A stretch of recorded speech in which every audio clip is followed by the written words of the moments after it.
आप देख रहे हैं न्यूज नाउ 24/7। ताज़ा खबरों के लिए हमारे साथ बने रहें। भ्रष्टाचार का एक ही काल,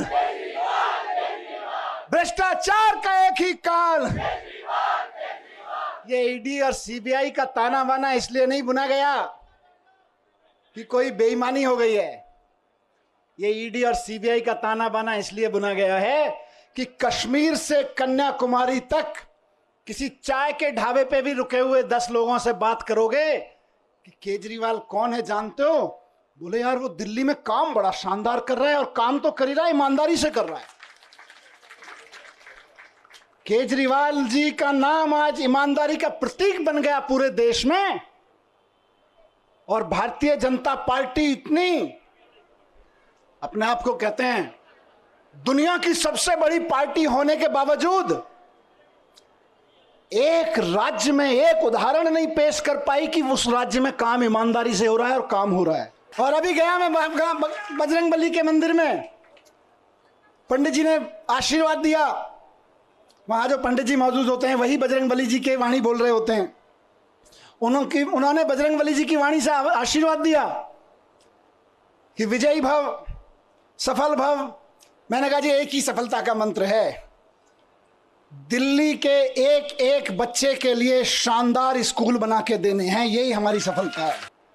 अब तो दुश्मन भी इस बात को मानने लगा है कि यार इन आम आदमी पार्टी वालों में कुछ तो मिट्टी है, जो 17 महीने 6 महीने जेल में रह जाते हैं इनके नेता, उसके बावजूद ना झुकते हैं ना टूटते हैं। किसी मिट्टी के तो बने हैं, ये उस मिट्टी के बने हैं। मैं बताता हूं ये उस मिट्टी के बने हैं भारतीय जनता पार्टी वालों, जिस मिट्टी पर भगत सिंह का पसीना की बूंदें गिरी हुई हैं, जिस मिट्टी पे गांधी ने गोली खाई थी, जिस मिट्टी पे भगत सिंह के पसीने की बूंदें गिरी हुई हैं, जिस मिट्टी पे खड़े होकर बाबा साहब ने तुम्हारी जैसे लोगों की ताकतों के, उस वक्त की ताकतों के जुल्म झेले थे, उस मिट्टी से ये बने हुए हैं। इनको तुम्हारी तोता मैना क्या तोड़ पाएंगे। आप नेता और पूर्व डिप्टी सीएम मनीष सिसोदिया आम आदमी पार्टी मुख्यालय पहुंचे और पार्टी कार्यकर्ताओं को संबोधित किया। उन्होंने कहा, ईडी और सीबीआई का ये जाल इसलिए नहीं रचा गया क्योंकि केजरीवाल का नाम पूरे देश में ईमानदारी का प्रतीक बन गया। खुद को दुनिया की सबसे बड़ी पार्टी कहने वाली बीजेपी एक भी राज्य में ये साबित नहीं कर पाई कि उनके एक भी राज्य में ईमानदारी से काम हो रहा है। भ्रष्टाचार का एक ही काल, केजरीवाल केजरीवाल। उन्होंने कहा, इन आंसुओं ने मुझे ताकत दी है। मुझे उम्मीद थी कि 7-8 महीने में न्याय मिल जाएगा। 17 महीने लग गए, लेकिन ईमानदारी और सच्चाई की जीत हुई। मैं मेहनत करने आया हूँ, छुट्टी पर जाने नहीं। आज और अभी से हमें विधानसभा चुनाव के लिए तैयारी शुरू करनी होगी। मैं हर पार्टी कार्यकर्ता को बताना चाहता हूं कि तानाशाही के खिलाफ ये लड़ाई केवल आप या विपक्ष की नहीं है, बल्कि ये देश के लोगों की लड़ाई है। भारत और सभी को तानाशाही के खिलाफ वोट करना होगा। मनीष सिसोदिया ने कहा, अगर हमें इस तानाशाही से लड़ना है तो एकजुट होकर लड़ना होगा। यह मत सोचिए कि आज आम आदमी पार्टी के कार्यकर्ता और नेता जेल में हैं। कल आपकी भी बारी आएगी। मैं इंडिया गठबंधन के साथियों से भी कहना चाहता हूं कि हमें देश के लिए एकजुट होकर लड़ना होगा। आज मैं इस मंच से कह रहा हूं कि अगर देश के पूरे विपक्ष के नेता एक बार पूरी ताकत से दहाड़े तो आज देश में ऐसा माहौल है कि अरविंद केजरीवाल जी 24 घंटे के अंदर जेल से बाहर आ जाएंगे। हमें एकजुट होकर चुनाव लड़ना होगा। भारत माता की इंकलाब। और वो नारा जिससे ये पिछले 10 साल से खौफ खाते हैं कि अगर देश के दिल में ये नारा बैठ गया है, हाँ, भ्रष्टाचार का एक ही काल, भ्रष्टाचार का एक ही काल। ये ईडी और सीबीआई का ताना बाना इसलिए नहीं बुना गया कि कोई बेईमानी हो गई है। ये ईडी और सीबीआई का ताना बाना इसलिए बुना गया है कि कश्मीर से कन्याकुमारी तक किसी चाय के ढाबे पे भी रुके हुए 10 लोगों से बात करोगे कि केजरीवाल कौन है जानते हो, बोले यार वो दिल्ली में काम बड़ा शानदार कर रहा है, और काम तो कर ही रहा है, ईमानदारी से कर रहा है। केजरीवाल जी का नाम आज ईमानदारी का प्रतीक बन गया पूरे देश में। और भारतीय जनता पार्टी इतनी अपने आप को कहते हैं दुनिया की सबसे बड़ी पार्टी होने के बावजूद एक राज्य में एक उदाहरण नहीं पेश कर पाई कि उस राज्य में काम ईमानदारी से हो रहा है और काम हो रहा है। उस छवि को बिगाड़ने के लिए ये सारा षड्यंत्र, सारे कुचक्र रचे जा रहे हैं, उस अरविंद केजरीवाल जी की ईमानदारी की छवि को बिगाड़ने के लिए। लेकिन जनता जानती है, जनता के दिल के दरवाजे खुले हुए हैं। आप जेल के दरवाजे बंद कर सकते हो, लेकिन जनता के दिल के दरवाजे बंद नहीं कर सकते। जनता के दिलों में आज भी वही नारा गूंज रहा है पिछले 10 साल से। बताइए क्या? भ्रष्टाचार का एक ही काल, भ्रष्टाचार का एक ही काल। और जिनका जिक्र अभी संजय भाई ने किया कि इधर उधर जितने भ्रष्टाचारी थे सबको इकट्ठा करके भारतीय जनता पार्टी बना ली और भारतीय जनता पार्टी बड़ी पार्टी कर ली, उनको भी कहना चाहता हूं कि आपका काल अभी जेल में है, लेकिन ज्यादा दिन तक जेल में नहीं रख पाओगे, आपका काल बाहर आएगा। 17 महीने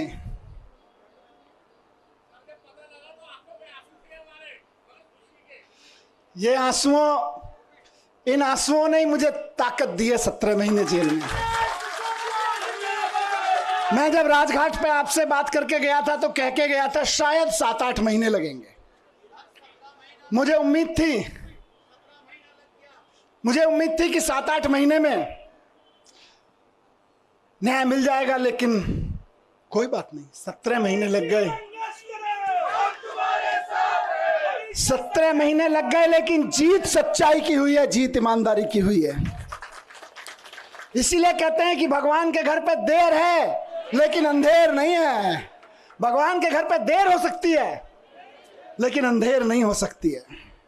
इनकी तो बड़ी कोशिशें करी इन्होंने, संजय भाई के ऊपर, मेरे ऊपर, अरविंद जी के ऊपर, पार्टी के और नेताओं के ऊपर। देश के सख्त से सख्त कानूनों की सख्त से सख्त धाराएं लगा के इनको बंद कर दो झूठे सच्चे केस में, और ऐसी ऐसी धाराएं लगा दो जो दुनिया भर में आतंकवादियों के ऊपर लगाई जाती हैं। ऐसी ऐसी कानूनों की धाराएं लगा दो जो दुनिया में ड्रग माफिया के ऊपर लगाई जाती हैं। ऐसी ऐसी धाराएं लगा के इन्होंने सोचा इनको जेल में बंद कर दो, तो जैसे आतंकवादी को जेल में डाल देते हैं तो सड़ता रहता है, जैसे ड्रग माफिया को जेल में डालते हैं तो दुनिया में सड़ता रहता है। इन्हें लगा अरविंद केजरीवाल, मनीष सिसोदिया और संजय सिंह को भी जेल में डालेंगे तो सड़ जाएंगे। लेकिन आपके आंसुओं की कीमत है ये, आपके आंसुओं की ताकत है ये कि जेल के ताले भी पिघल जाते हैं।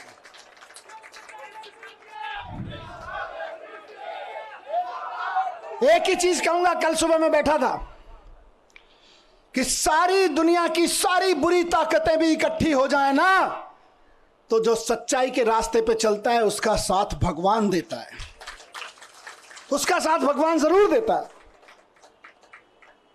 और ये आज बजरंगबली की कृपा है कि 17 महीने बाद सही, लेकिन मैं आपके बीच हूं।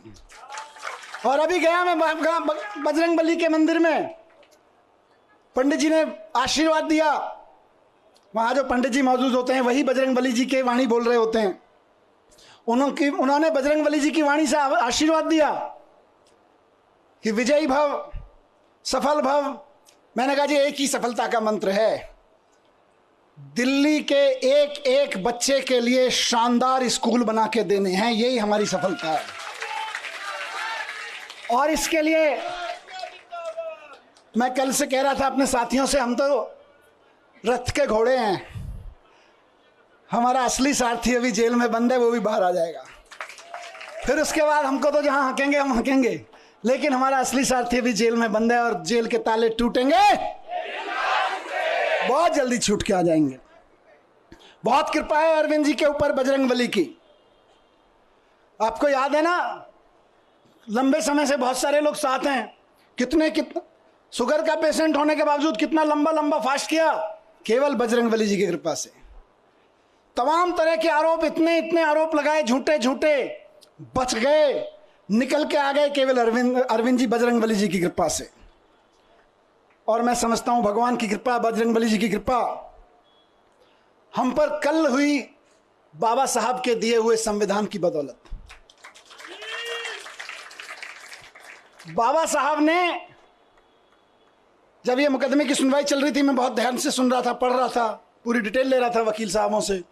बाबा साहब ने 75 साल पहले, करीब 75 साल पहले अंदाजा लगा लिया था कि कभी कभी ऐसा भी होगा, हम लोकतंत्र का संविधान बना रहे हैं, लेकिन कभी कभी ऐसा भी होगा कि इस देश में तानाशाही ताकतें आके आतंकवादियों और ड्रग माफियाओं पर लगाए जाने वाले कानून को आम आदमी के ऊपर लगाएंगे, व्यापारियों के ऊपर लगाएंगे, विपक्षियों के ऊपर लगाएंगे।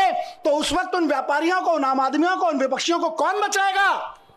तो बाबा साहब ने पहले ही लाइन जोड़ दी थी, संविधान बचाएगा। यही भगवान की कृपा है। कौन बचाएगा उनको जब तानाशाह सरकार अपना जुल्म करेगी, एजेंसियों का दुरुपयोग, कानूनों का दुरुपयोग करेगी, जेलों का दुरुपयोग करेगी, तो कौन बचाएगा? 75 साल पहले उस महान शख्सियत ने लिख दिया था कि मैं ऐसा संविधान दे रहा हूं कि तुमको संविधान बचाएगा। आज हम संविधान के बदौलत खड़े हैं, संविधान की ताकत से यहां पे खड़े हैं। आज मैं शुक्रगुजार हूं देश के संविधान का, बाबा साहब का, और साथ साथ बहुत विनम्र निवेदन के साथ में माननीय सुप्रीम कोर्ट का, बहुत विनम्र सम्मान के साथ में माननीय सुप्रीम कोर्ट ने संविधान की दी हुई ताकत का इस्तेमाल करते हुए कल तानाशाही को कुचला, तानाशाही को कल गलत ठहराया। और माननीय सुप्रीम कोर्ट के साथ साथ मैं बहुत तहे दिल से शुक्रगुजार हूं उन वकीलों का जो पिछले 1.5 साल से, 17-18 महीने से, और बल्कि उससे पहले से भी पूरी लड़ाई लड़ रहे हैं। मैं जेल में बैठा था, आप लोग आंदोलन कर रहे थे, अरविंद जी जेल में बैठे हैं, आप लोग यहां सड़कों पे डंडे खा रहे हैं, लेकिन वो वकील इधर से उधर धक्के खा रहे हैं, एक कोर्ट से दूसरे कोर्ट धक्के खा रहे हैं, एक कागज से दूसरे कागज में दार हैं। इनकी एक एक साजिशों का, इनकी एक एक चालबाजियों का, इनकी एक एक तिगड़मों का जवाब दे रहे हैं अदालतों में खड़े होकर, इनके एक एक झूठ का पर्दाफाश कर रहे हैं। मेरे लिए तो मैंने कल भी कहा था, भगवान स्वरूप हैं। किसी भी जेल में बंद होने वाले एक व्यक्ति के लिए तो वकील भगवान स्वरूप होता है, और मेरे लिए तो सिंघवी साहब वाकई भगवान स्वरूप हैं। अभिषेक मनु सिंघवी जी, जिन्होंने इस पूरी कानूनी लड़ाई को इस अंजाम तक पहुंचाया, और जल्दी अरविंद जी को भी बाहर लेकर आएंगे। मैं धन्यवाद करता हूं सिंघवी साहब का, मैं धन्यवाद करता हूं दयान कृष्णन साहब का, मैं धन्यवाद करता हूं मोहित माथुर साहब का, जिन्होंने बहुत बेबाकी से अदालतों के सामने ईडी और सीबीआई और भारतीय जनता पार्टी के सच को बेनकाब किया है। और मैं बहुत प्यार के साथ धन्यवाद करता हूं, उनमें से कुछ लोग मेरे उनसे उम्र में छोटे हैं, कुछ बड़े हैं, अपनी आम आदमी पार्टी की लीगल टीम के कुछ वकील साथी, हमारे एमएलएज यहाँ खड़े हैं, साथ साथ में उनको सबको कोऑर्डिनेट करने वाले विवेक भाई इधर शायद नहीं होंगे, किसी विवेक जैन किसी अदालत में इस समय जाके आर्ग्यूमेंट कर रहे होंगे, इरशाद भाई इस समय कहीं किसी अदालत में आर्ग्यूमेंट कर रहे होंगे, कुछ पेपर बना रहे होंगे, और उनके कई साथी यहाँ खड़े मैं देख रहा हूँ, अपने सारे साथियों को मैं उनका भी बहुत धन्यवाद करता हूँ। रजत, साथ साथ में मैं शुक्रगुजार हूं देश भर में आम आदमी पार्टी के एक एक कार्यकर्ता का, नेताओं का। मैं तो 17 महीने जेल में था, जेल की छोटी सी एक कोठरी थी, इसकी 1/4 सी, इस पूरे स्टेज की 1/4 कोठरी में कोई नहीं। जब मैं गया था तो मैंने, वहाँ के सिपाही वगैरह कहते थे सर बड़े ऊपर से ऐसी हिदायतें वैसी हिदायतें हैं। मैंने कहा आप चिंता मत करो, मैं तो जंतर मंतर पे एक अखबार के साइज पे सो गया था, मुझे कोई दिक्कत नहीं है।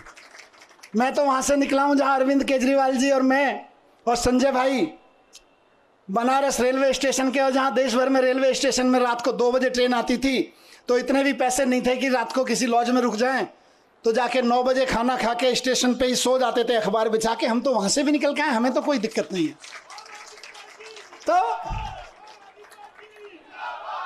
लेकिन हम तो वहाँ सो रहे थे, लेकिन डंडे कौन खा रहा था? जब मैं कोर्ट आता था तो मैं देखता था बैरिकेड लगे हुए और उसके दूसरी तरफ से नारे लग रहे हैं, अखबारों में देखता था, टीवी में देखता था, आप में से बहुत सारे चेहरे यहाँ खड़े हैं, मैं देखता था ये मेरी बहन को लाठी लगी, ये मेरी बहन को एक पुलिस वाले ने धक्का दिया, ये मेरे एक भाई को पकड़ के खींचा। दर्द होता था और वहीं से ईश्वर से दुआ करता था इनको सबको सलामत रखना, इनकी मदद करना, इनको ताकत देना। सलाम करता था आपकी ताकत को मैं वहां से। एक एक कार्यकर्ता को सलाम करता हूं मैं, और सिर्फ डंडे खाने के लिए नहीं, क्योंकि भारतीय जनता पार्टी की जो एक्सपर्टीज अभी संजय भाई ने बताई, उनमें एक शामिल है कि दूसरी पार्टी के कार्यकर्ताओं को और नेताओं को तोड़ने के, दबा के, धमका के, सामदान दंड भेद करके, जेल में भेजने की धमकी दे के, जेल में भेज के, उनके हमले करवा के, उन पर धमकी करवा के एकमात्र एक्सपर्टीज किसी पार्टी ने पाई है तो वो भारतीय जनता पार्टी है।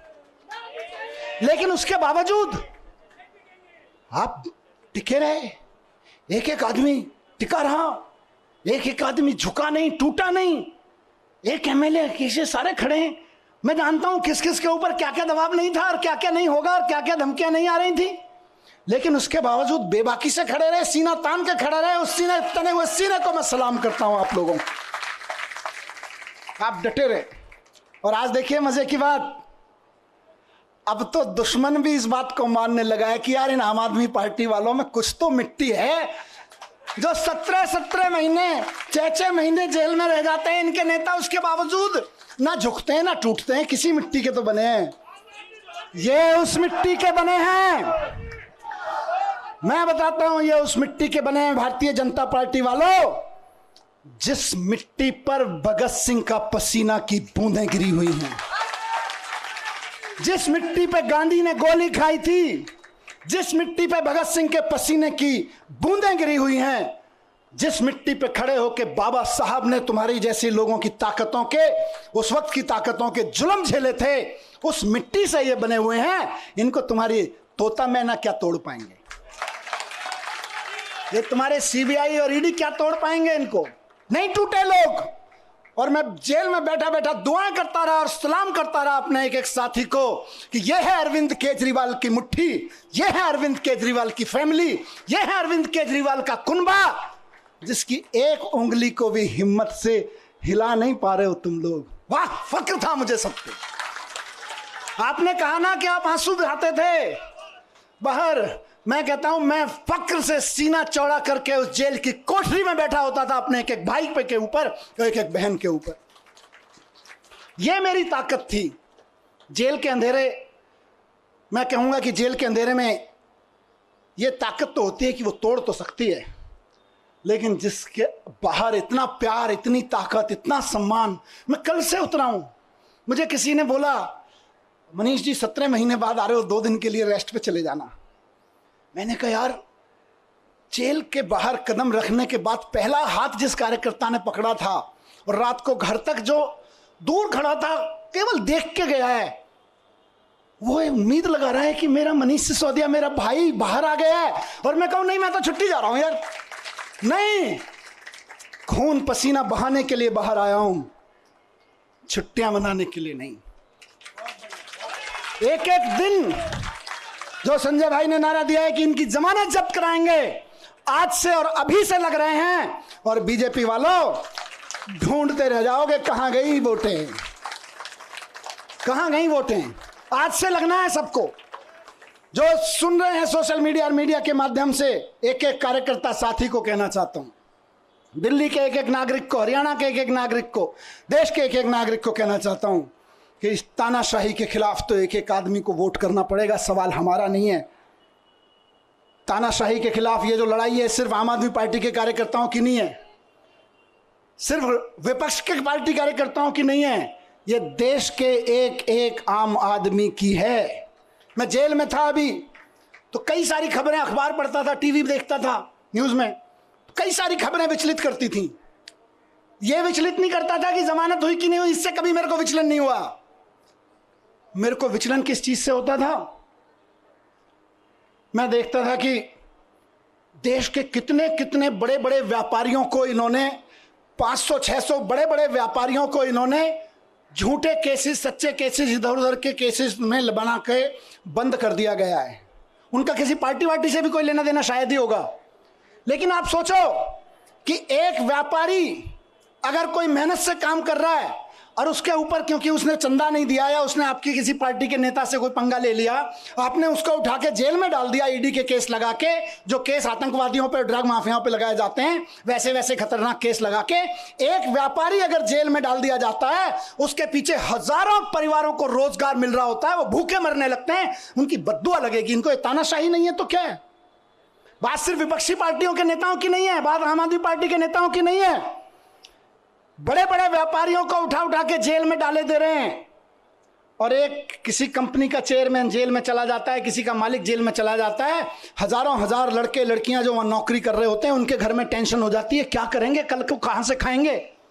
आपको समझ में नहीं आता, ये नौकरियां खा रहे हो आप लोग अपने चंदे के धंधे पर। ये तानाशाही नहीं है तो और क्या है? कोई गलत करे तो सजा दो, लेकिन चंदे के धंधे में ईडी का नोटिस भिजवाओ, अपनी एजेंसियों के कानूनी कागज भिजवाओ और उसके बाद उसको अंदर कर दो। ये धंधा तो तानाशाही ही कहा जाएगा भाई। ये भ्रष्टाचार के खिलाफ लड़ाई नहीं है, ये तो तानाशाही है। मुझे बताओ कि 10 साल, अभी थोड़े दिन पहले बहन आतिशी लड़ रही थी उसके लिए, 10,000 शिक्षकों को इन्होंने दिल्ली सरकार के स्कूलों के एक रात में, रात को 2 बजे ऑर्डर पास कराया, ट्रांसफर कर दिया एक रात में।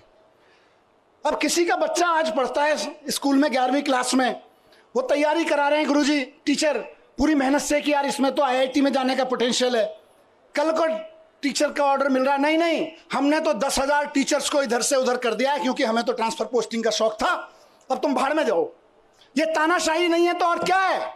बात 10,000 टीचर्स की नहीं है, उन लाखों बच्चों की है जिनको वो टीचर्स पढ़ा रहे थे। तुम अपनी अफसरी में, तुम अपनी तानाशाही में 10,000 टीचर्स को एक रात में इधर से उधर उठा के फेंक देते हो। ये तानाशाही नहीं है तो और क्या है? यही तानाशाही है जिसके खिलाफ हमको आवाज उठानी चाहिए। आज दिल्ली में जब सरकार में था उस वक्त दिल्ली जल बोर्ड का नगर निगम चुनाव से पहले पैसा रोक दिया गया था, और आज तक दिल्ली जल बोर्ड का पैसा नहीं दिया गया। फाइनेंस डिपार्टमेंट के अफसरों से इधर उधर से फाइलों पे कुछ कुछ काला पीला करवा के रुकवा रखा है पैसा। इंजीनियर्स परेशान है इलाके के, नाले साफ नहीं हो रहे, सीवर साफ नहीं हो रहे, और वो कह रहे हैं हम तो पैसा नहीं देंगे। 1.5 साल से जल बोर्ड का पैसा नहीं दिया गया, जबकि पैसा बजट में पास किया विधानसभा ने। ये तानाशाही नहीं है तो और क्या है बताइए? तानाशाही सिर्फ आम आदमी पार्टी के नेताओं को गिरफ्तार करने की नहीं है, तानाशाही आपके घर के सामने जो सीवर बह रहा है, उसमें जो अभी ओवरफ्लो हो रहा है, वो भी इसी तानाशाही की वजह से हो रहा है। जो नाली नहीं खुल पा रही है, उसको 1.5 साल से पैसा नहीं मिला ठेकेदार को, वो इंजीनियर रो रहा है बेचारा कि मैं कहां से पेमेंट करूं ठेकेदार को, यह भी इसी तानाशाही की वजह से हो रहा है। आपकी गलियों की नालियां सड़ी हुई हैं इस तानाशाही की वजह से। मैं ही जेल में नहीं हूं, केजरीवाल जी जेल में नहीं है, आप भी नरक में रहने को मजबूर हैं इसी तानाशाही की वजह से, क्योंकि आपके घर के सामने का सीवर फ्लो हो रहा है, 1.5 साल से पेमेंट नहीं हुआ जल बोर्ड का। ये तानाशाही नहीं है तो और क्या है? आज पूरे देश में मैंने कहा विचलित करती थी मुझको इस खबरें। हर रोज कहीं ना कहीं सुप्रीम कोर्ट भी डांट लगा रहा है, उसके बावजूद जनता अपनी सरकार चुनती है, कहीं के राज्यपाल को, कहीं के उपराज्यपाल को कह के जनता की चुनी हुई सरकार के कानून कैंसिल करवा देते हैं। कई महीने तक कानून, कई साल तक कानून पड़े रहते हैं, उनकी पॉलिसी नहीं पास होने देते। ये तानाशाही नहीं है तो और क्या है? नुकसान किसको हो रहा है? नेताओं को तो खाली जेल ही हो रही होगी, असली नुकसान तो जनता का हो रहा है, जिसके लिए पॉलिसी बनाई गई थी, जिसके लिए कोई कानून बनाया गया था। यह तानाशाही है, इस तानाशाही के लिए लड़ना पड़ेगा दोस्तों।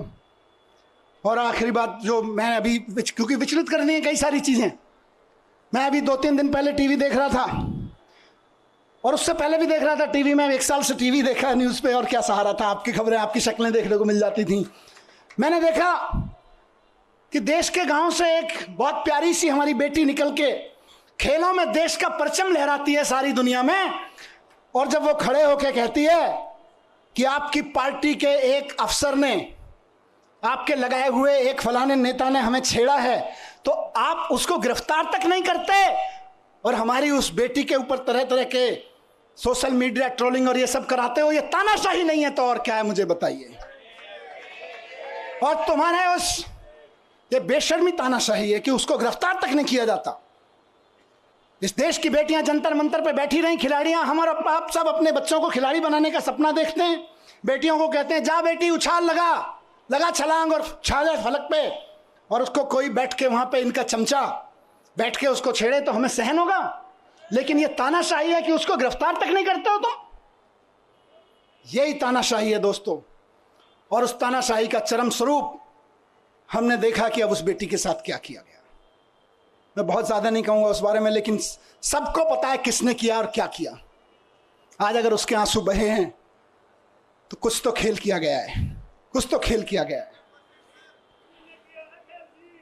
दोस्तों 17 महीने में जब मैं अंदर था तो अंदर रह के मैंने खूब चिंतन मनन किया।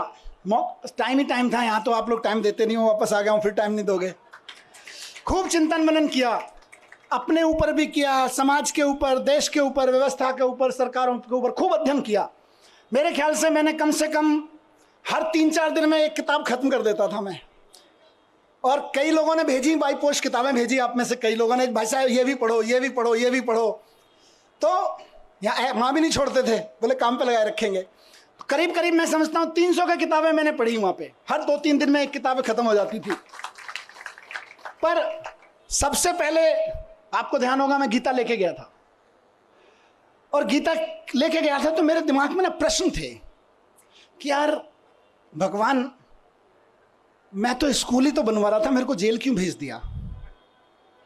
मेरी बीवी की, मेरे बच्चे की क्या गलती थी कि मैं दिल्ली के बच्चों के लिए दिन रात सुबह से शाम एक करके स्कूल बनवा रहा था, उनके लिए अच्छे आईआईटी में चले जाएं, अच्छी नौकरियां लग जाएं। क्या मैंने भगवान से पूछा अंदर आंख बंद करके कि मेरी क्या गलती थी, मैं जेल में क्यों? तो भगवान ने कहा गीता पढ़, पता चल जाएगा। अंदर से आवाज आई और मैंने गीता पढ़ी और मुझे जवाब मिल गया। मेरे मन में जो भी सवाल आया, मैं ऐसा नहीं है कि यहां कोई उसकी बात कर रहा हूं। जब आदमी अंदर जेल में होता है, अकेला बैठता है, तालों में वो शीशों के पीछे बैठता है, तो तरह तरह के सवाल उठते हैं, अंदर बहुत झांकता है। बहुत सवाल उठते थे मन में, और बस भगवान की ऐसी कृपा है कि मेरे मन में जो सवाल उठा और अंदर से आवाज आती थी, इस सवाल का जवाब तुझे कहीं बाहर से नहीं मिलेगा, गीता में मिलेगा, पढ़ ले। खूब गीता पढ़ी, और बाद में तो मैंने कम से कम 10 महान लोगों की व्याख्या कम से कम 10 पढ़ ली होंगी, अलग अलग लोगों की, विनोबा भावे जी की, गांधी जी की, श्री श्री जी की, आचार्य प्रशांत जी की, बहुत लोगों की व्याख्या की हुई गीता मैंने पढ़ डाली, देवदत्त पटनायक की। सब में से पढ़ पढ़ के मुझे बड़े सारे आंसर मिलते चले गए, मुझे अपने सवालों के आंसर मिलते चले गए। खूब गीता पढ़ी मैंने। उसके अलावा मैंने दुनिया भर की एजुकेशन की बुक्स पढ़ी, अमेरिका में, फ्रांस में, जापान में, इंडिया में भी कहाँ एजुकेशन पे क्या काम हुआ, खूब पढ़ा मैं। कम से कम 100-125 बुक्स तो मैंने एजुकेशन के बारे में पढ़ी, दुनिया की एजुकेशन सिस्टम के बारे में। और मैंने एक चीज़ जानी दोस्तों, और मेरा इरादा और फर्म होता गया, आप और हम तो पहले से ही उस पर यकीन करते हैं, मेरा यकीन वहाँ पक्का होता गया कि भारत को 2047 तक अगर विकसित राष्ट्र बनाना है तो एक एक बच्चे के लिए शानदार सरकारी स्कूल उपलब्ध कराए बिना कोई रास्ता नहीं है भारत को विकसित राष्ट्र बनाने।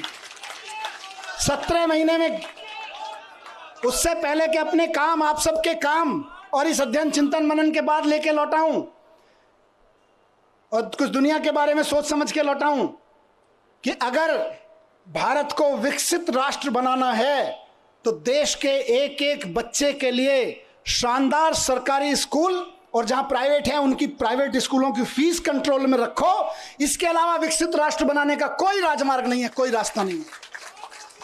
और अगर कोई आदमी कहता है कि मैं शिक्षा की बात किए बिना भारत को विकसित राष्ट्र बनाने की बात कर लेता हूं, तो जुमलेबाजी होगा, वो केवल जुमले फेंक रहा होगा, विकसित राष्ट्र नहीं बनेगा।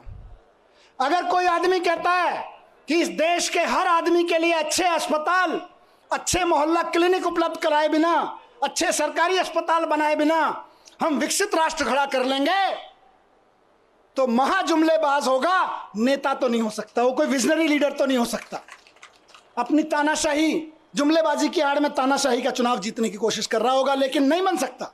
बिना शिक्षा के, बिना स्वास्थ्य के विकसित राष्ट्र बन ही नहीं सकता। दुनिया का कोई राष्ट्र विकसित नहीं बना बिना शिक्षा, बिना स्वास्थ्य और बिना रोजगार पे काम किए हुए। विकसित राष्ट्र की बात हो रही। अब इनको दर्द क्या है? आम आदमी पार्टी ये कर दे रही है। हम नहीं कह रहे, लोग कह रहे हैं कि यार ये बच्चे पढ़ जाएंगे तो अपने आप 2047 का भारत विकसित हो जाएगा। आज ये जो माँ बाप हैं, जो कल आने वाले समय के माँ बाप हैं, ये अगर इनको सबको अच्छे अस्पताल मिल गए, आने वाले बच्चों के लिए अच्छे अस्पताल मिल गए तो अपने आप भारत विकसित हो जाएगा। ये आम आदमी पार्टी कर दे रही है। दिल्ली में कर दिया, पंजाब में कर दिया, इस भरोसे पे गुजरात में, गोवा में, सब जगह वोटें पड़ने लगी, तब इनको दिक्कत हो रही है। इसीलिए सबको जेल में डालने पर आ गए। फिर से सलाम करता हूं कि इनकी तमाम ताकत के बावजूद, इनकी तमाम साजिशों के बावजूद, बुरे वक्त में चट्टान की तरह से इकट्ठे होकर खड़े रहे आप सब लोग, उस जज्बे को मैं सलाम करता हूं। ये पार्टी की ये लीडरशिप, बीच बीच में लीडरशिप यहाँ खड़ी है, बैठी है, कई सारे एमएलए साथी, कई सारे सीनियर लीडर्स यहाँ सब खड़े हैं। ये सब एक मुट्ठी की तरह से जिस तरह से खड़े रहे वो मिसाल है।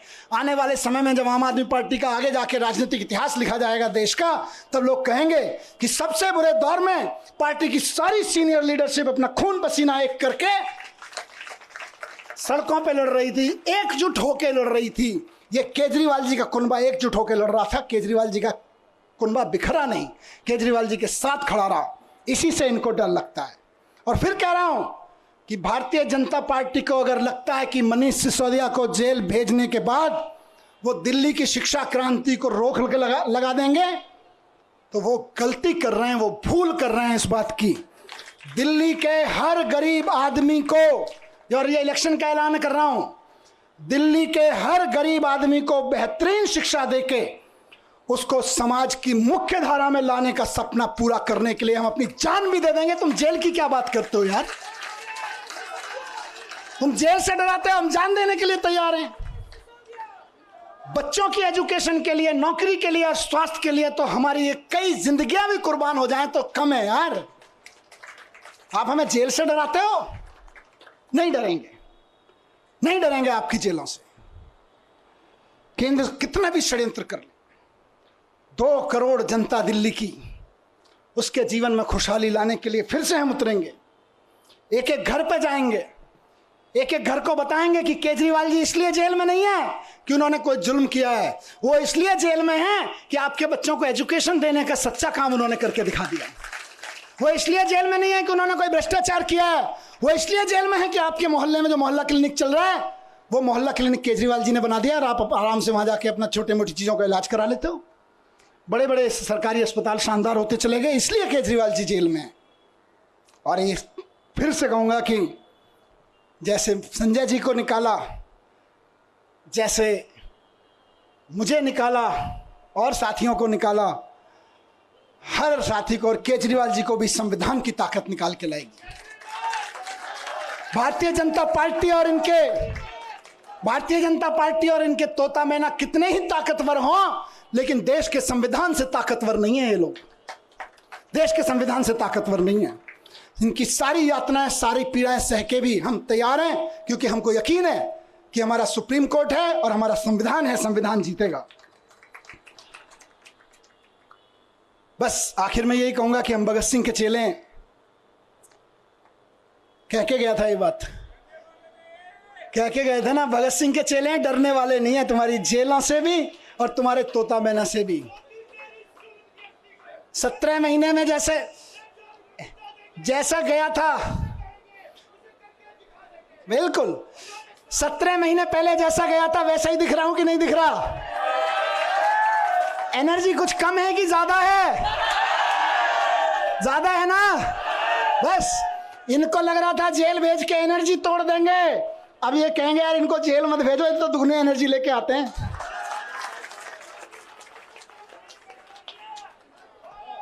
तो दोस्तों आखिर में एक बात कहूंगा और वो इंपॉर्टेंट चीज है।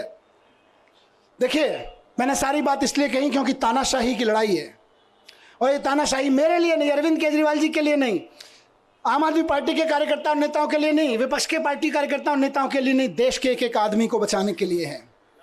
इसलिए आज कल जब सुबह बेल का ऑर्डर आया, उससे पहले मैं ऐसे ही टीवी देख रहा था, उसमें 9 अगस्त के बारे में डिटेल चल रहा था, कैसे 9 अगस्त कितना महान दिन है, भारत छोड़ो आंदोलन चलाया था। फिर 10:30 बजे ऑर्डर आ गया बेल का। मैं आंखें बंद की, मैंने भगवान से पूछा ये है क्या? 9 अगस्त भारत छोड़ो के दिन बेल दे रहे हो, चक्कर क्या है? अंदर से आवाज आई कि भारत छोड़ो के दिन इसलिए दे रहे हैं क्योंकि जेल से बाहर निकलो और तानाशाही भारत छोड़ो की आवाज लगाओ। तानाशाही भारत छोड़ो। इस तानाशाही का शिकार हर आम आदमी हो रहा है। तानाशाही भारत छोड़ो की आवाज उठानी पड़ेगी गली गली में, मोहल्ले मोहल्ले में। और हम ये नहीं कह रहे तानाशाहो भारत छोड़ो, हम तानाशाहों के खिलाफ नहीं, हम तानाशाहों को भारत नहीं छुड़वाएंगे। हमने कई देशों में ये मॉडल देख लिए। वो क्या करते हैं कई तानाशाह, वो बड़े बड़े आंकड़े दिखाएंगे, देखो हमारी इकोनॉमी इतने मिलियन ट्रिलियन फिलियन पहुंच गई, जीडीपी फीडीपी के आंकड़े इतने बढ़ गए। उसके बाद आंकड़े दिखाते दिखाते सारे विपक्ष के नेताओं को जेल में डाल देते हैं या उनको देश से बाहर भगा देते हैं, विपक्ष के कार्यकर्ताओं को जेल में ठेल देते हैं। और उसके बाद कहते हैं देखो हम तो चुनाव पे चुनाव जीतते जा रहे हैं, हमारी तो जीडीपी भी बढ़ रही है, हमारी तो ट्रिलियन बिलियन चल रहे हैं। लेकिन हकीकत क्या है? वो कई देशों की जनता ने दिखा चुकी है कि भाई हम तो तानाशाहों को बाहर भगा देते हैं, लेकिन हम भारत हैं, हम विवेकानंद की, गांधी की, नानक की जन्मभूमि है, हम बाबा साहब की जन्मभूमि है। हमारे को जरूरत नहीं है किसी तानाशाह को बाहर भगाने की, हम तो तानाशाही को बाहर भगाएंगे। तो तानाशाही भारत छोड़ो, भारत छोड़ो, भारत छोड़ो, तानाशाही भारत छोड़ो, भारत छोड़ो, भारत छोड़ो, तानाशाही भारत छोड़ो, भारत छोड़ो, भारत छोड़ो। तानाशाही आज हमारे और आपके जीवन के लिए, एक आम आदमी के जीवन के लिए खतरा बन गई है, इसको छुड़वाना पड़ेगा। ये संविधान के लिए खतरा बन गई है, हमारे सामाजिक ताने बाने के लिए खतरा बन गई है, हमारी बहनों के लिए खतरा बन गई है, हमारे खिलाड़ियों के लिए, हमारे व्यापारियों के लिए खतरा बन गई है। इससे लड़ना पड़ेगा। और एक चीज कहूंगा यहां से, विपक्ष के लिए भी और इनकी सत्ता में बैठे नए नए साथियों के लिए भी जो इनके साथ नए नए गए हैं, इस तानाशाही से अगर लड़ना है तो एकजुट होकर लड़ना पड़ेगा। ये ना सोचें कि आज आम आदमी पार्टी के कार्यकर्ता नेता जेल में हैं, कल नंबर आपका भी आएगा, कल नंबर उनका भी आएगा जो दूसरे पक्ष में बैठे हैं या इधर के पक्ष में बैठे हैं, कल नंबर उनका भी आएगा जो इधर नए नए गए हैं कि हम तो इनके साथ हैं। एनडीए के साथियों को भी कहना चाहता हूं, उनके साथ जो गए हैं, और इंडिया गठबंधन के भी एक एक आदमी को और बाकी सब पार्टियों के साथियों को कहना चाहता हूं, पार्टी की जिंदगी के लिए नहीं, नेताओं की जिंदगी के लिए नहीं, देश के लिए इकट्ठा होकर लड़ना पड़ेगा, देश के लिए इकट्ठा होकर लड़ना पड़ेगा। और आज कह रहा हूं इस मंच से कि अगर देश के पूरे विपक्ष के नेता पूरी ताकत से एक बार हुंकार भर देंगे तो आज देश में वो माहौल है कि अरविंद केजरीवाल जी 24 घंटे के अंदर बाहर आ जाएंगे। अगर देश के विपक्ष के नेता एकजुट होकर हुंकार भर देंगे तो केजरीवाल जी केवल और केवल 24 घंटे के अंदर जेल से बाहर आ जाएंगे। मैं आज लिख के दे रहा हूं आपको। लेकिन इकट्ठे होकर करना पड़ेगा। ये मत सोचिए अभी तो केजरीवाल जी गए, जब हम पे आएगी तो देखेंगे, नहीं, सब पे आई हुई है। सबको इकट्ठे होकर लड़ना पड़ेगा, सबको इकट्ठे होकर चुनाव भी लड़ने पड़ेंगे, लड़ाइयां भी लड़नी पड़ेंगी, कानूनी लड़ाइयां भी लड़नी पड़ेंगी। और एकजुट हो गया तो इस चुनाव में तो दिखाई दिया कि 400 पार ढूंढते रह गए। एकजुट होकर लड़ेंगे तो आगे आने वाले चुनावों में भी ढूंढते रह जाएंगे कहां है, 0 पार बस सीधे कहा 0 पार। तो ये कोई ये ना सोचे कि अलग अलग लड़ लेंगे, जब हमारी लड़ाई आएगी तो लड़ लेंगे। लड़ाई सबकी है, लड़ाई देश की है, लड़ाई एक एक भारत के नागरिक की है। सब पार्टी वालों को, जिनको जनता ने थोड़ा थोड़ा भी कहीं कहीं भरोसा दिया है, कहीं ज़्यादा दिया है, सबको इकट्ठा होकर इस तानाशाही के खिलाफ लड़ना पड़ेगा। जोर से चिल्लाना पड़ेगा कि तानाशाही भारत छोड़ो। और जिस दिन तानाशाही भारत छोड़ो का नारा हर गले से निकल गया, केजरीवाल जी सबसे पहले जेल से बाहर आएंगे। हेमंत सोरेन जी आ गए ना, देखो कितनी दिन मुझे निकाला, अभी अरविंद जी भी आएंगे। लेकिन सबको करना पड़ेगा, ऐसे नहीं कि सब। तो मैं बस यही कह रहा हूं कि आम आदमी पार्टी की तरफ से तो आज हम भरोसा दिलाते हैं कि दिल्ली के चुनाव में भी और बाकी चुनावों में भी पूरे देश में, कश्मीर से लेकर कन्याकुमारी तक, एक एक घर में इस आवाज़ को उठाएंगे, एक एक शहर, एक एक नगर में इस आवाज़ को उठाएंगे और बता देंगे कि हमारे इरादे कितने फौलादी हैं। तुम चाहे जितनी यातनाएं दे लो, तुम चाहे जितने जुल्म कर लो, जब तक इस देह में प्राण रहेगा और माथे पे संविधान रहेगा, इस दिल में हिंदुस्तान रहेगा। भारत माता की, भारत माता की। बहुत बहुत धन्यवाद सर। आपको यह वीडियो पसंद आया हो तो इसे लाइक करें, हमारे चैनल को सब्सक्राइब करें।